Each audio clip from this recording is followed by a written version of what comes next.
Magandang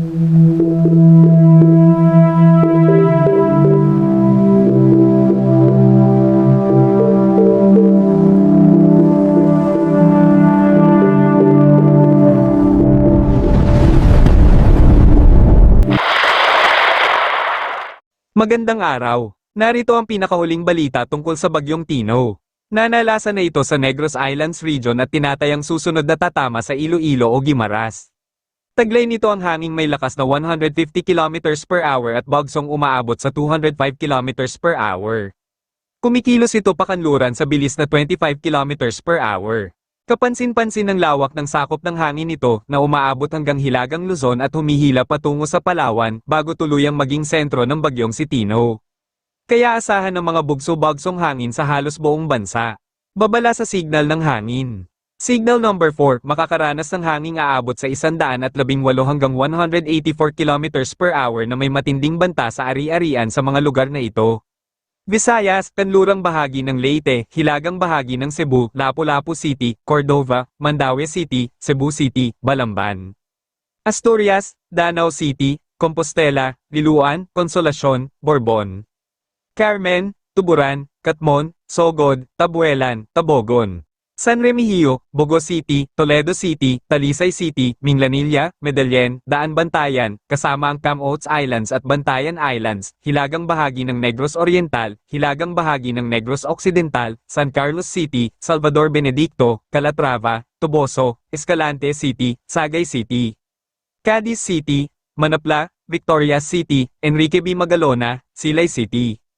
Talisay City, Bacolod City, Murcia, Bago City, Pulupandan. Valladolid, La Carlota City, San Enrique, Pontevedra, La Castellana, Guimaras, Capiz, Iloilo, gitna at timog na bahagi ng Antique, Patnongon, Sibalom, Barbaza, Valderrama, Hamtic, San Jose. Bugasong, Kulasi, Tibiao, Aninii, San Remigio, Belison, Tobias Fornier, Lawaan, at timog na bahagi ng Aklan. Signal number 3, makakaranas ng hanging aabot sa 89 hanggang 117 km per hour sa mga lugar na ito. Luzon, timog kanlurang bahagi ng Masbate, hilagang bahagi ng Palawan kasama ang Calamian Islands at Cuyo Islands. Visayas, ang nalalabing bahagi ng Leyte, Biliran, hilagang bahagi ng Bohol, Ubay, Prez. Carlos P. Garcia, Trinidad. San Miguel, Bien Unido, Talibon, Hetafe, Buenavista, Inabanga, Danao, Dagohoy, gitnang bahagi ng Cebu, Sibonga, Carcar City, San Fernando, Aluginsan, Pinamungahan, Barili. Dumanhog, Argao, Alcantara, Moalboal, Ronda, Naga City, hilagang bahagi ng Negros Oriental, gitnang bahagi ng Negros Occidental, ang nalalabing bahagi ng Aklan, ang nalalabing bahagi ng Antique kasama ang Taluya Islands. Signal number 2, makakaranas ng hanging aabot sa 62 hanggang 88 km per hour sa mga lugar na ito. Luzon, kanlurang bahagi ng Masbate, timog na bahagi ng Oriental Mindoro, timog na bahagi ng Occidental Mindoro, Romblon, at hilagang bahagi ng Palawan. Visayas, kanluran at timog na bahagi ng Samar, San Sebastian, Santa Rita, Villarreal, Zumaraga, Pinabacdao, Talalora. Yabong, Catbalogan City, Motyong, Calbiga, Daram, Paranas. Basay, Hinabangan, Santo Niño, Almagro, Tarangnan, Marabot. San George, Gandara, Pagsanghan, Santa Margarita, Tagapulan. Calbayog City, ang nalalabing bahagi ng Cebu, gitnang bahagi ng Negros Oriental, ang nalalabing bahagi ng Negros Occidental, Southern Leyte, at ang nalalabing bahagi ng Bohol. Signal number 1, makakaranas ng hanging aabot sa 39 hanggang 61 km per hour sa mga lugar na ito. Luzon, Sorsogon, ang nalalabing bahagi ng Masbate kasama ang Ticao Island at Borias Island, Albay, ang nalalabing bahagi ng Oriental Mindoro, hilaga at gitnang bahagi ng Occidental Mindoro, timog na bahagi ng Quezon, timog na bahagi ng Marinduque, at gitnang bahagi ng Palawan kasama ang Cagayancillo Islands. Visayas, Northern Samar, Eastern Samar, ang nalalabing bahagi ng Samar, ang nalalabing bahagi ng Negros Oriental, at Siquijor. Mindanao, Dinagat Islands, hilagang bahagi ng Surigao del Norte, at Camiguin. Pinaghahanda ang mga nabanggit na lugar sa pagtama ng Bagyong Tino, lalo na ang mga nasa ilalim ng Signal number 4. Maging alerto at sana'y nakapaghanda na ang lahat. Babala sa malakas na pag-ulan.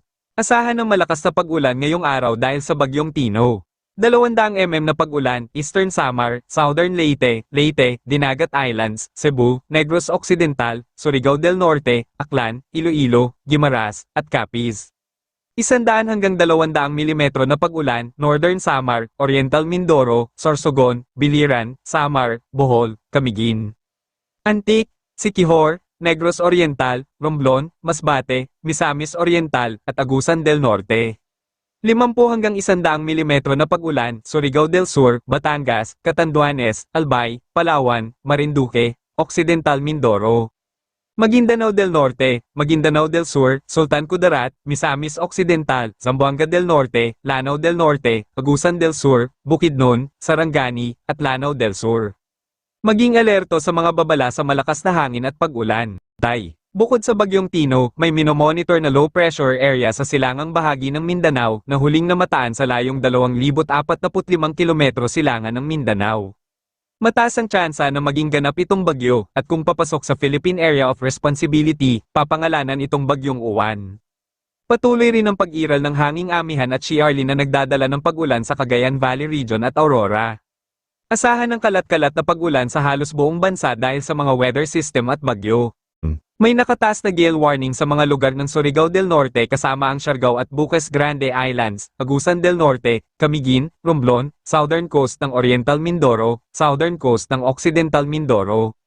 Masbate kasama ang Ticao Islands at Borias Islands, Sorsogon, Albay, Surigao del Sur, Eastern Coast ng Cagayan Valley Region, Camarines Norte, Northern Coast ng Camarines Sur, Northern at Eastern Coast ng Polillo Island, Northern at Eastern Coast ng Catanduanes.